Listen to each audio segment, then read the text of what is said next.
Hey, everybody, welcome to the Spoon Podcast. I'm your host, Michael Wolf.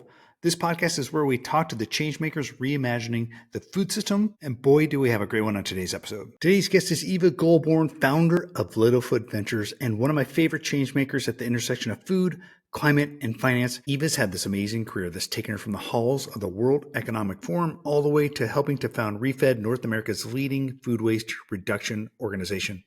At Littlefoot, she advises brands, foundations, and startups on how to drive meaningful change across the global food system. She's also the host of one of the new podcasts on the Spoon Podcast Network, Everything But the Carbon Sink, where she dives deep into the tough, often overlooked challenges facing the future of food. I'm really glad I got to catch up with Eva, and I hope you enjoyed as well. And if you like this conversation, make sure to subscribe to her podcast. Go right now, hit that subscribe button. It's really easy to find. Just search for Everything But the Carbon Sink on your favorite podcast app. You can go to the spoon.tech/podcast, find it there as well. And you should definitely subscribe. So let's get to it. This podcast is part of the Spoon Podcast Network, home of smart conversations that feed your mind. I'm excited to have on today's podcast Eva Goulbourne with Littlefoot Ventures. Eva, we got to know each other a little bit through Google Food Lab, and I always enjoyed talking to you. Welcome to the show. Thank you. Thanks so much for having me. And we're going to jump into your podcast, which you've launched with the Spoon Podcast Network. But before we do that, let's let people get to know you a little bit. You have an amazing background. You've worked at one of my favorite places in ReFed, which I think is like doing great work in food waste reduction. You worked at the World Economic Forum. You've had an amazing background, but one of the themes and the threads I've seen throughout your career is food. How did that happen? Because I think you went to George Washington University, you had an international affairs degree, but you didn't necessarily major in like food systems. Why did that become such a focus for you? Yeah. Thanks, Mike. And it's a great question. And it's one that I get from a lot of people too, who are navigating either their first professional career or pivoting in their professional career. And yeah, in college, I studied like primarily the Cold War, intercontinental ballistic missiles, and art history. So to your point, what does that have to do with food systems? But I've always been passionate about food, borderline obsessive, in that I started subscribing to Martha Stewart Living magazine when I was about 7 or 8. So just, and also having a Jewish mom who, always had something sort of baking in the oven or something on the stove, or, honey, are you hungry? Are you hungry? I think that's one of the things that for all of us who work in food now is extra special, because everybody eats. Everybody does have their own very long-term relationship with food. And some of us who decide to really commit their professional careers to it have that sort of personal connection and basis there. And truly, I remember even to the Martha Stewart Living, it was definitely pre her insider trading stint too, because I remember they rebranded it to Living Magazine after her run-in with the law. And so I had been, getting her magazine before the rebrand happened. And I just found that to be fascinating too, just understanding where different types of ingredients is. That's like also where, understanding the concept of seasonality and where food comes from, and, quality. I mean, what can't you learn about food systems from Martha Stewart? But then I went to university at a time where, to answer your question, like, why didn't you study food systems? Oh my God, I wish it was invented. Like, the closest thing you could possibly maybe get is to go to culinary school and become a chef, and or environmental sciences was just sort of the catch-all for now. I mean, every single academic institution has a food systems, or food studies program, a climate program, Columbia, New York University, Tufts, Stanford, Harvard, MIT. Like, it is, I wish that, this was, I guess, when did I go to school? 20? You're born 10 years to 15 years too early, because you could have went to exactly. these. So that would have been a dream for somebody like me. And so it just wasn't even a thought in my mind for my academic career.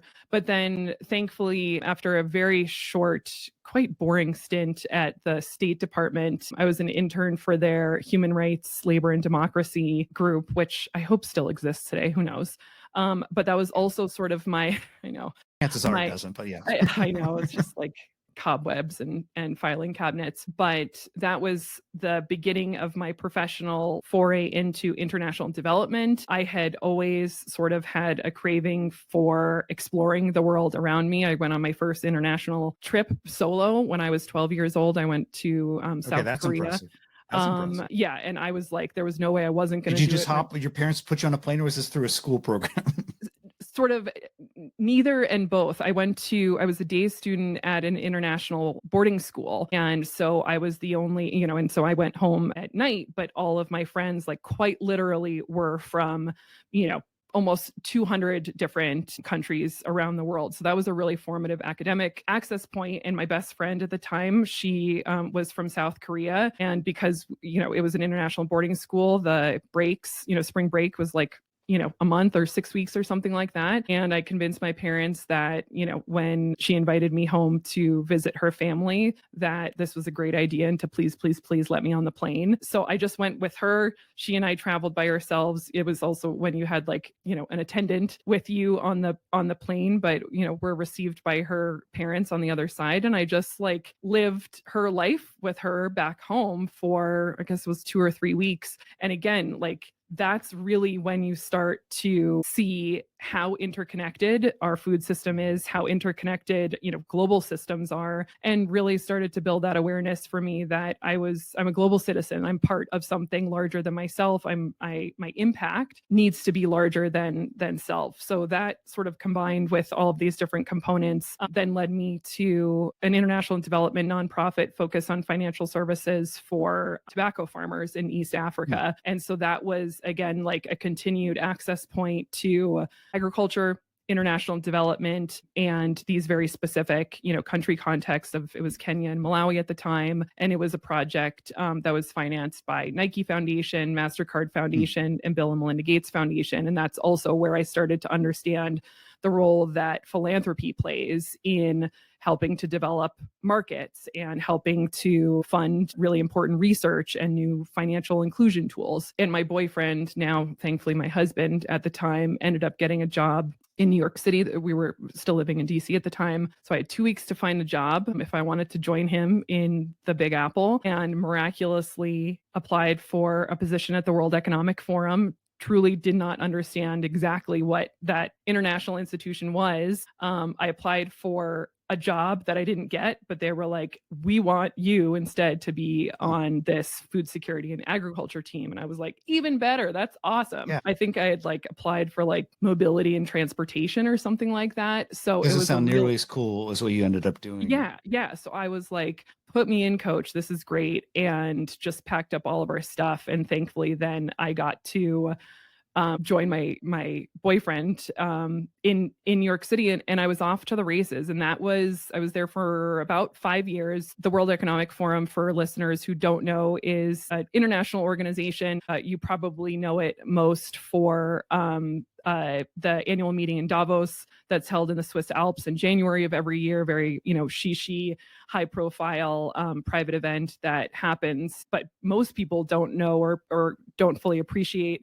that they are experts at multi-stakeholder collaboration and public-private partnerships. So on my team, that was really, like I was saying, I was off to the races in terms of having access and understanding and helping to facilitate entire regional projects with agribusinesses, the largest retailers in the world, seed companies, fertilizer companies, ministers of agriculture and development banks. And that's really when I started to map the sort of framework that I use now in my work across every stakeholder that you could possibly consider within our global food supply chain. And when I was at opportunities like Davos and at these regional summits, I got to see firsthand with these presidents of different countries, from Kenya to Tanzania and Malawi and Mozambique. And it was the era of Paul Pullman at Unilever, and really this idea of this sort of net positive contribution that corporates and global CEOs could start making, and more around that triple bottom line. And the fact that, purpose and profit could very much actually win. Before you go on, kind of define that era. So for those who are not familiar with this world and this kind of, you said the Paul Pullman era at Unilever, what do you mean by that? I think this was like 2005, 2000 to 2010 timeframe for you? Yeah, exactly. Sort of. And I mean, there's no like food systems official historian for this, but I consider that sort of the immediate time after the UN Sustainable Development Goals were established. And so that was really a formative framework for any and all of us working in a variety of different, health, nutrition, access to education for women and girls, maternal health, everything that the Sustainable Development Goals, sort of capture. And there again was this moment for corporate leaders like a Paul Pullman to come to the table with these international institutions to help guide what those Sustainable Development Goals could be. And since thankfully there were many focused on food systems, it just created a common language that wasn't there previously. So if you could explain to someone who's not familiar with the idea or what is the World Economic Forum, I always kind of seen it as one of these things. It's an NGO in the old terminology. How is it funded? Or maybe I'm explaining it wrong. How would you explain to someone what it is? Is it like the United Nations or a bunch of countries submitting money to fund this thing? Yeah, it's a great question. And it's sort of like all of those things jumbled up together. Officially, it operates as essentially a trade association where companies, so private sector players, pay for different levels of membership. And they're sort of, or at least when I was there, were organized by their industries. So even though I mentioned that I worked on food security and agriculture, I worked under the consumer industries team. So that was, again, the agribusinesses, CPGs, retailers, who of course were focused on this issue. So it's like a trade association, or maybe like if the UN had a baby with a trade association, had existential identity crisis with a nonprofit, then you would get the World Economic Forum. So it is very unique in that its access, the way that it plays that, can play a very unique role with the UN and UN agencies, really made it sort of a unique place to work. And it sounds like it helps set up frameworks for interoperation and kind of like operating in the world for companies and countries and leaders across the globe, it sounds like. And so, because like you said, this time it's helping to kind of set up these climate and interoperability frameworks. What does it do in terms of like, what is it creating for people? Yeah, that's a great question. At least on the team that I was on, the value and the forum does this generally still today also, articulating shared agendas around specific industry priorities and bringing pre-competitive players to come play nice in the sandbox together. So when I was in those experiences and, helping to curate those events and convenings, you have competitors in the room. The Cokes and Pepsis of the world are mostly playing nice, Unilever and Mondelez and Nestle, even though they're sort of elbowing each other out in the capitalist society there. Yeah. They understand the role that industry alignment needs to play, especially when, again, we're talking about either building entire food systems from scratch or, different supply chains. And especially today where the climate crisis doesn't discriminate. And, when you're looking at the big players who own, wheat, corn, soy, cocoa, coffee, it's a pretty consolidated group. So it behooves them to collaborate. And that was sort of a really formative characteristic that resonated with me in sort of witnessing that and then trying to bring that forward in my other chapters. But that's the kind of power that an international organization like the Forum can have, where they're able to organize these ideas and have CEO leadership, because again, like without leaders behind this work at the corporate level, nothing can really happen. And then in turn, that was sort of the cascade that allowed a huge mobilization of financial commitments to actually put behind these different supply chain projects. Well, what a great place to learn about this and launch you into this career of yours. And then ultimately you left there and went to, like I said, one of my favorite organizations in ReFed, employee number one. How did you end up, and they're doing such important work, how did you end up at ReFed? What's the story there? Yeah, it's a great question. And again, maybe one day I'll write like the official history of the food systems, because many people don't know that ReFed was not an organization first. It was actually the name of the report that was being commissioned at the time. It stands for Rethinking Food Waste Through Economics and Data, actually, is if you want some fun ReFed trivia. Oh, wow. And I was feeling burned out from the Forum, as like glamorous as it was and like as formative as it was. I was like, probably a grind, a lot of work. It's hard. It was a grind. And I also felt like, my gosh, I have, it's sort of an inch deep, a mile wide knowledge of this food system. And I was really itching to become an expert or just develop my expertise more confidently in some part of our food system. Cause like I couldn't sort of, be the Jane of all trades, especially since food systems is such a monolith. Like, what do you even mean when you say that? So I was on the hunt, but I actually even quit the forum before I had everything in place for Refed. But it was Mission Point Partners, which is a family office of Betsy and Jesse Fink, and their family foundation had been the initial philanthropic investors, along with, I guess it was like another dozen or so family foundations and family offices and Rockefeller Foundation and Walmart came together to say, I think we need to, before we even give grants in this space, we need to understand the scope and scale of the problem of food waste. And in this context, it happened to be specifically around the US, because at the time, there was a lot of really amazing pieces of research and information from organizations like the Natural Resources Defense Council, but there wasn't sort of like the word of God in terms of how big is this problem? What are the environmental impacts? And then most importantly, what are the economic impacts? And I think that was the wisdom of this cohort of philanthropists that commissioned this report to not only understand the environmental, but putting dollars behind what's at stake if we don't address this, and then actually modeling 27 cost-effective and scalable solutions to reduce food waste meaningfully. So that was really formative too, to actually put dollar amounts, basically price tags, along different solutions. And also the report indicated which types of capital stacks are most suitable for each of them. And so I was just hired by the family office team to help disseminate the report to as many stakeholders as possible, not just through media, but through in-person engagements, and really make sure that it wasn't a report that just sat on a shelf. And boy, we didn't know if anybody was going to read this thing. We didn't know, we were obsessing still about the data and the fact that there really wasn't as much data as there is today, and hoping that people would receive it well. And, as it ended up being hugely successful.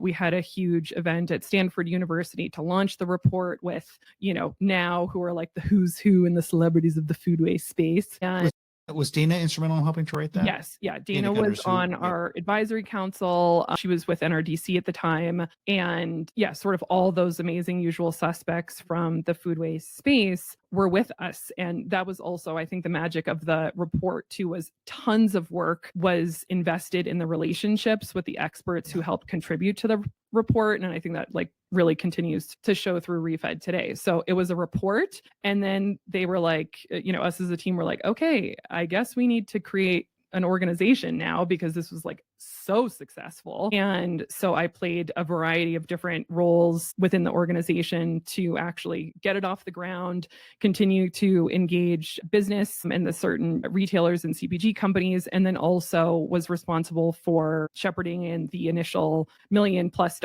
in philanthropic funding to actually make Refed now something beyond this report. And so that was instrumental in such, a hugely fruitful professional chapter. And I just I couldn't be more proud of, what it's become today. Yeah. And so it's great to see you last year at the Refed event in Baltimore, and hopefully you'll be out here in Seattle. They're having it in my neck of the woods, but just kind of continuing your journey. You are another great organization in the Upcycled Food Association, which I'm a big fan of. And when that came together, I've been following upcycling as a story as a journalist for a while. And so when I saw that organization come together to develop standards, I thought, okay, was really needed, because there were so many organizations trying to do upcycling, small startups, but there wasn't really any definition around it. There wasn't any logo kind of branding and identification markers. And you were there early on to help that as well. Yeah. Gosh, it really now makes me feel like I've been around this space. I turned 38 in 2 weeks. So 18 years. You've done a lot in a short amount of time. So you're reminding me in somewhat even different chapters that have been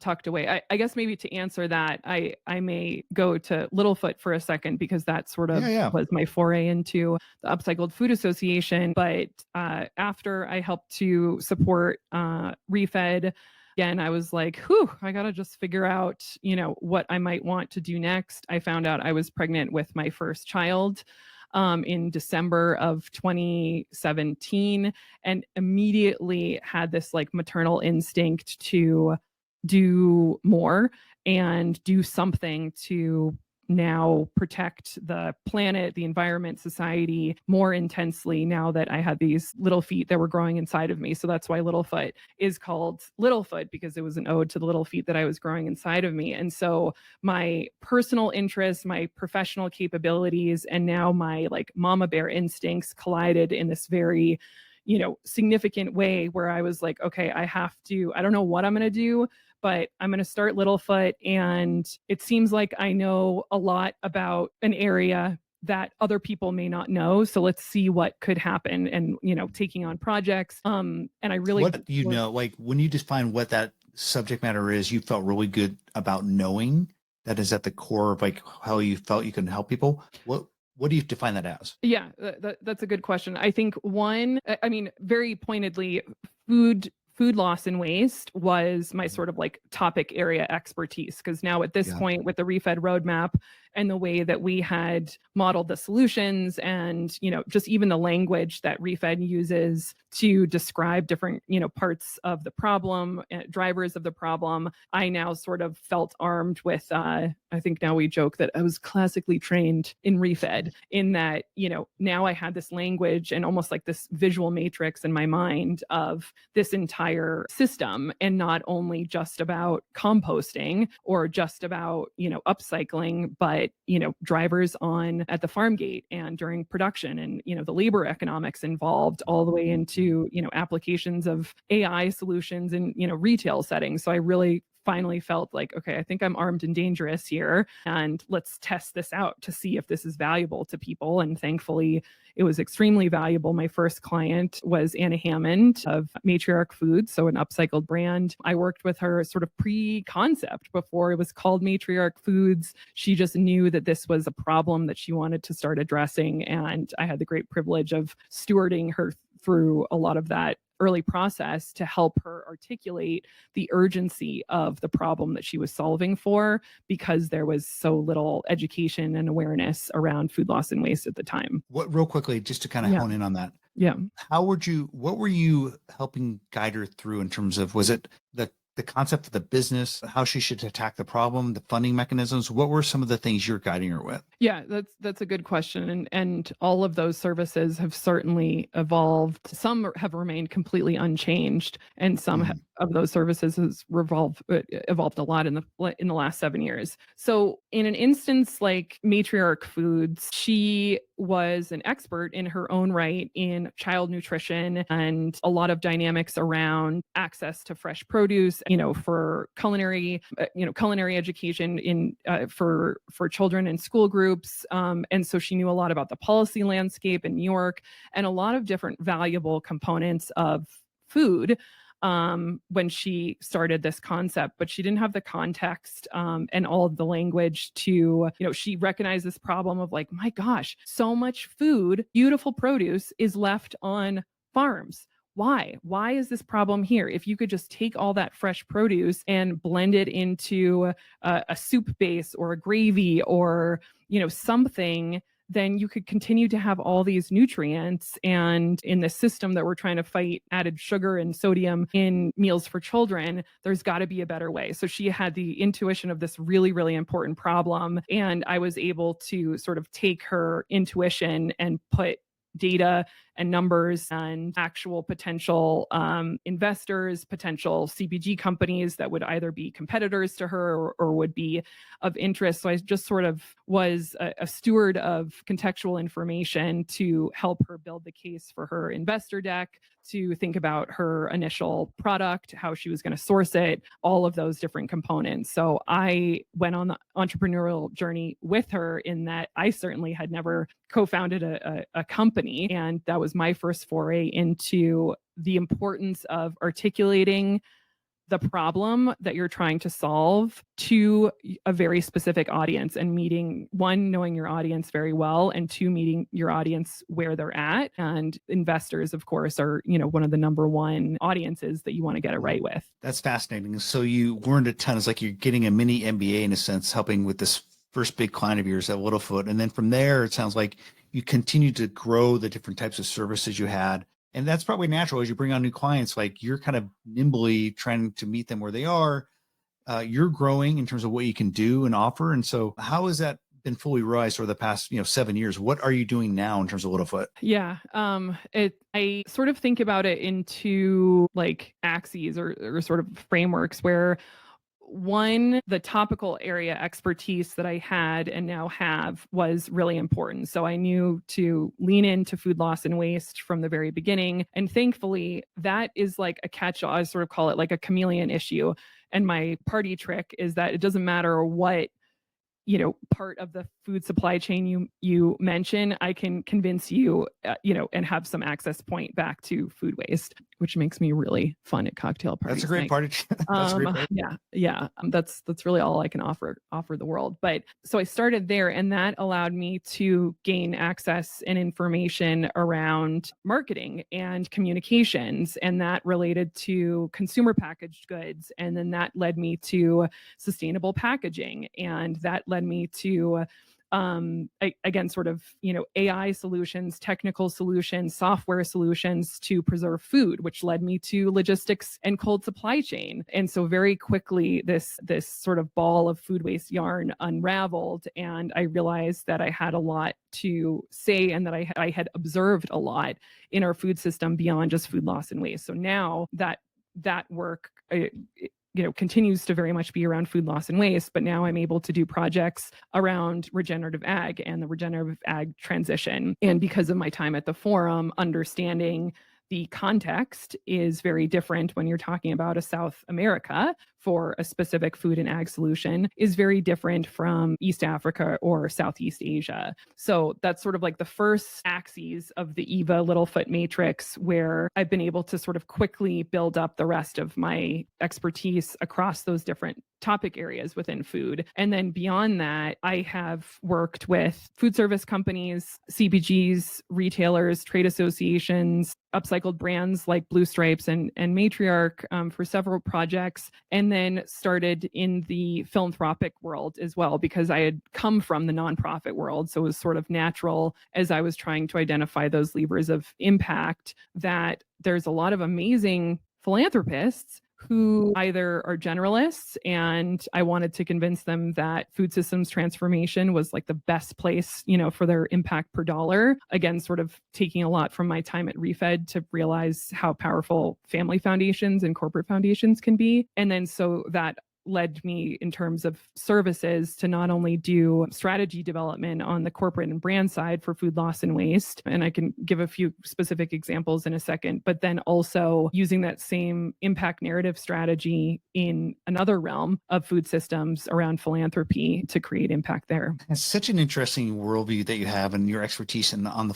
philanthropic side. I mean, I come from a world where I've been pretty close to like more straight technology venture capital, and the motives are pretty simple there and straightforward, whether that's family office money or it's a corporate strategic investment. But I feel like when I look at like food, and when I started really focusing on food 10 years ago, a lot of people that came into the space from a career transitions perspective were making a mission-driven decision, saying, hey, they're motivated by a mission. And I feel like a lot of the investment here has been driven by that as well. But we're in an interesting time with a profit-driven venture capital, and that I feel like a lot of that money has gone away because there hasn't been great exits in food tech. There's been very few unicorns, a little better in ag, but just generally it seems like a lot of it's gone away. But maybe not the case with philanthropic money, because they realize that they need to keep pushing money to reinvent the food system. I'm kind of rambling here, but can you kind of characterize, am I kind of getting it right? And is the interest still there on the philanthropic side? Yes, 1,000%. And I would even say, Mike, too, the worlds that you're describing are actually the exact same one, where, venture capital, and exactly as you're saying, you're like, Eva, I'm coming very much from like the tech world, VC, hardcore, like there's a method, there's an ROI, there's, a horizon, and like it's very binary in terms of whether, we meet that with this new SaaS platform in ag tech or we don't, versus some of these more nuanced solutions on the other side that are more ripe for philanthropic dollars, from research and technical assistance to farmers to even organizations like Refed that have quantified the problem and look how that sort of unlocks so much impact. And so I would say that philanthropy, and this has really sort of been a lot of my work moving forward, has a huge role to play in catalytic financing for food systems. So take out VC as a specific for a second, and philanthropy sort of as you know it out for a second. We are trying to change an entire global food system that's very complex, has sometimes competing incentives and priorities, either within industries or across stakeholders.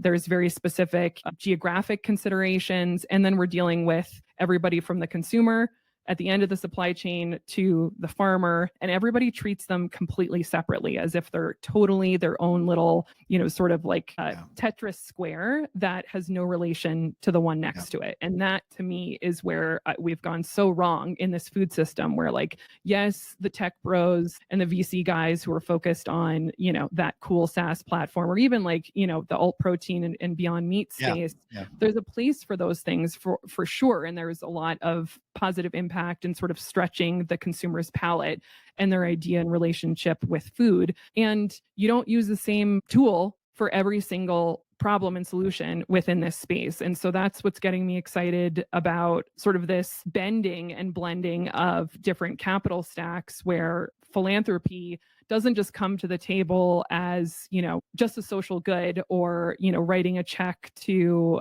solve sort of an immediate problem, disaster relief. And obviously there's a huge role for those philanthropies to play, but taking a much more strategic approach and actually blending in with corporate investments, blending in with ministries of agriculture who are doing, commitments around regenerative landscapes, for example. So to me, our worlds are so much closer together than people realize. And you can't VC your way out of this problem. There are, sure, very valuable methods for private capital and venture capital. Our food system runs on harvest seasons and weather. And we're working against and with the climate crisis, and food and ag relates to infrastructure and transportation and real estate and every level of policy. So when you start to look at it from that much more nuanced and integrated way, then all of a sudden you realize VC has a role to play, but all of these other components are just as critical for us to actually get to where we need to go. And we're in such an interesting time in the US in particular, because we've seen, like we said, that corporate venture capital to a certain degree pull back from food. And then I think while we're seeing other big governments like Japan and Israel say, hey, we need to invest in kind of the future food system, we're seeing a big disruption in the United States around government and how that government wants to fund things like the future, how it wants to fund science. So it's just such a crazy disruptive time. How are you thinking about it, and kind of where, your role to play? It does seem like maybe it's a time for philanthropic money to really even step up more. Absolutely. And, when I'm like not hyperventilating into a paper bag about it, I am thinking about it from, a strategic place, really for Littlefoot and my consulting practice, to like, this is not that I wanted it to be in this way, but this is my time to shine in terms of being a service provider that very fluently and comfortably works across all of these different stakeholder groups, and that I'm used to federal funding not necessarily being readily available, and used to sort of this, hard sell, if you will, around a lot of these investment opportunities that I fundamentally believe, like, you can't do anything, fight any battle, solve any cure, anything of meaning unless you have eaten. So in my mind, and that conviction has led me to this moment, again, where it's not ideal that, our federal government has sort of pulled the rug out from under us, but I've been prepared for this for a long time. And so when I think about philanthropy in this space and my philanthropy clients and sort of the access points that I have into this world, now all of a sudden corporates and, management consulting firms and others have taken note, and they're like, we have this huge corporate led project on this solution in food systems, and they put a whole bunch of money into it, but we can't get them to put money in the beginning, or we can't get them to put the money into research. And all of a sudden there is this awareness now that you need to have different capital, different types of capital to come to the table. And also they need to be sequenced correctly too. So oftentimes we see, naturally, we're a capitalist society, and the food and CPG space that you see every day is, is very adept at mobilizing private capital, as it should.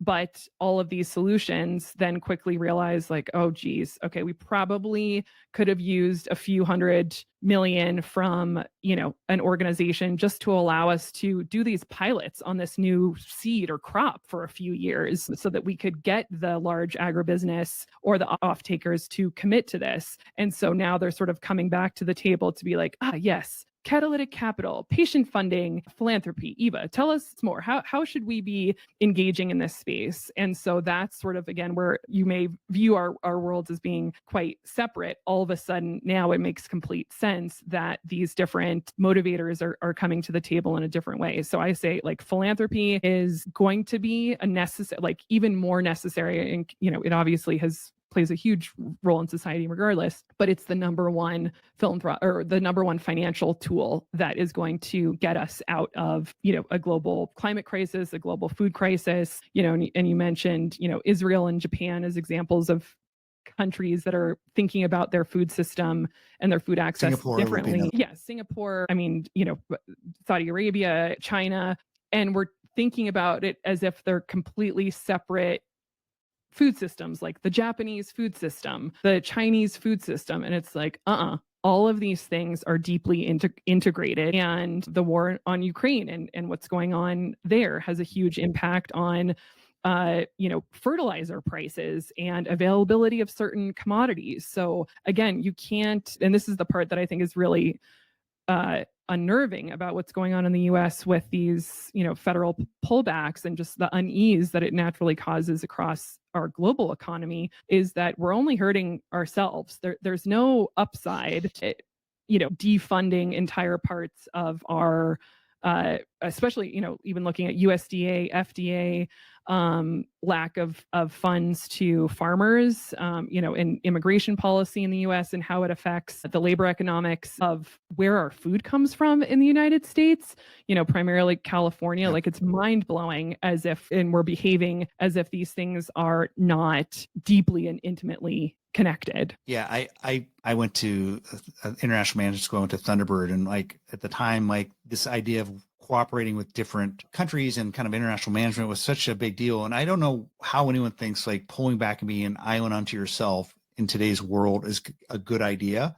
And I think it's ultimately the damage is going to be maybe irreversible from a US perspective, like how we relate with other countries. Because how can you trust? And I don't want to go on a rant here, but I just don't see how anyone thinks this is beneficial. So you see Europe turning inward, you see Canada reaching out to Europe saying, hey, man, it's just crazy to me. Yeah. And I think even, I mean, that point is really important. And even if people and countries build trust back up with the US or not, again, it's like you could have a food product in your hand and it could even be like a pear or a grape or, something that's not necessarily like a hugely processed piece of food, but it may be picked in one country, shipped and processed across a border to another country, and then brought back to that other country. And then that other country would purchase that end product. Like, there's no linear essence to our food system in terms of, it doesn't just go miraculously from being picked in a field and then, dropping on your plate. I mean, of course, there's, some exceptions to that, when you have the luxury of having a very local food system, but that's not how it works. Our materials are sent across the world 10 times over in most instances, again, even fresh produce. And so it's just completely illogical to expect that, the US can sort of just be in this island. And again, trust or no trust is just not how any global economy works. And it's definitely not how our food system works. I do want to talk about your podcast, Everything But the Carbon Sink, because I've really enjoyed the first episode and we're excited to have it on the Spoon Podcast Network. And my favorite question from your first episode with Renee was, what is the ugly baby? What is the hard problem that people aren't talking about? So I almost want to ask you that when you think about, some of the problems you're trying to solve, what is the hard thing What is the ugly baby? And by the way, that's a great question. I love that question. How did you think of that question? I mean, how I thought of it, it just, my brain mostly works in stream of consciousness. So who knows what the Eva noggin computed to have that come out. I'm glad it resonated. And it, to me, was very accurate in terms of, something that's necessary to tend to isn't what you expected, and something that can be like, a royal pain in the ass. And I loved Renee's answer to that. And I think that, my own answer is really what my podcast is intended to do. And, I'm so hugely grateful to you and the team for giving me that platform, because in everything that I've just been sort of yammering on about in this last 45 minutes together, I've seen so many different parts of the food supply chain, different regional contexts, different, supply chains. And that helps me be a good service provider in my client work. And it makes me like voraciously hungry and curious for more information. So I'm almost like, this is my way to feed the beast of my own curiosity and understanding of this global food system and why it's so damn hard to do certain things. And, to your question too about the ugly baby, everything but the carbon sink, I decided to have that podcast be focused on this intersection of food. And that's everything from food loss and waste, regenerative, consumer marketing, nutrition guidelines, food service, child nutrition, anything, to climate, which was my little ode to the carbon sink, and that whole world that has this perception of being, much almost like more innovative, more sort of like the Silicon Valley vibe that comes from climate, even though, again, we're talking about the same exact planetary system. And then finance, because to answer your question of the ugly baby, how do we pay for this stuff? Why is it so damn hard? Why do we have these types of headlines in the news about, the really apocalyptic framing around either the climate crisis or food insecurity? I mean, even, like the earthquakes in Southeast Asia, like we're seeing these things in real time, and yet everybody's still like, what's the ROI? And, let me see if that matches with my investment thesis. And I'm like, you've got to be kidding me. The way that we fund and invest is the way of the dodo bird. It makes no sense to me. And so that's what I want. And so far, with the amazing guests that I've had so far, I've been able to tackle that and ask these different amazing experts to give their perspectives, and from different types of capital too. So that's, I think, the thing that I'm really excited about too, is to sort of bring that deeper understanding that we've just been talking about, of like these very nuanced opportunities for different capital to come on stage at different times. I go like full ham on asking a million questions and getting those specific examples from those guests. And the ugly baby for me is how to integrate all of these things. We cannot just be, intrinsically motivated by dollars, but somehow we still are. And so I'm on the quest to figure out, why is this so damn hard? Well, I don't know if you're going to ask this question in your own podcast. Certainly you won't ask it of yourself, because you're generally interviewing other people. But so I'll ask you, if you were advising someone who's young in their career that wants to do something similar and work at this important intersection of capital, climate, and food, what would you tell them? How would you tell them to get started? That's a great question. And I get that question a lot too. I think that's one of the things that it's almost like this added responsibility that I feel as like a big sister mentor in food systems, because people who can run laps around me in terms of their higher education degrees and PhDs and masters are asking me sort of that exact question of, I'm really interested in this work, or, some of them are, I grew up in a restaurant, or, I grew up in a refugee camp, or, I grew up not knowing where my next meal was going to be, or, people who are just, for their own other reasons, interested and passionate. Maybe making a career work. Transition, maybe not necessarily at the beginning of their career, but maybe, hey, they're transitioning from a soulless SaaS company to like doing something that's more mission driven. Yeah.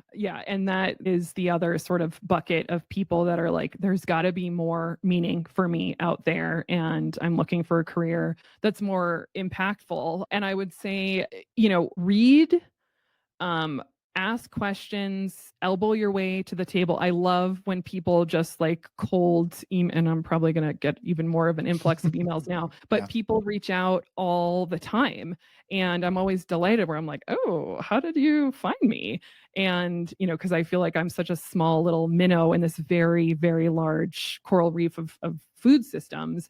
And I'm delighted that people have the gall to reach out and ask questions. I think I would also, and that's one of the reasons why I was so keen to start this podcast too. So the storytelling from my own experience, other people can learn along with me. It's why I have my monthly newsletter where it's sort of like Eva's reading list of all the things that I'm interested in or that caught my eye, and sort of helping people understand the why so that I can coach other people who are new to this space to sort of like sharpen their eye for what to look for. And I think people need to, a lot of folks are going for those amazing degrees from Columbia and NYU and Tufts, like we were saying, around food systems, which is necessary. And I'm jealous that I didn't have that opportunity. But you need to also have an opinion about what you're going to do with that information. Me essentially being a consultant and advisor in this space wasn't my end goal. I have a very specific vision of what I want our food system to look like. And so by any means necessary, that's what Littlefoot is to get to that outcome. So I think people I often speak to who are either earlier in their careers or transitioning think they have to have all the right answers and have the exact answer of like, going into the nonprofit world versus for profit, or going into marketing versus research. It's like, who cares? Just jump in somewhere and read and write as much as you can, blog posts and just practicing having a point of view, because from there, so much else will become clear in terms of what possibilities and jobs are out there. That's a great answer. And maybe hopefully you don't get a huge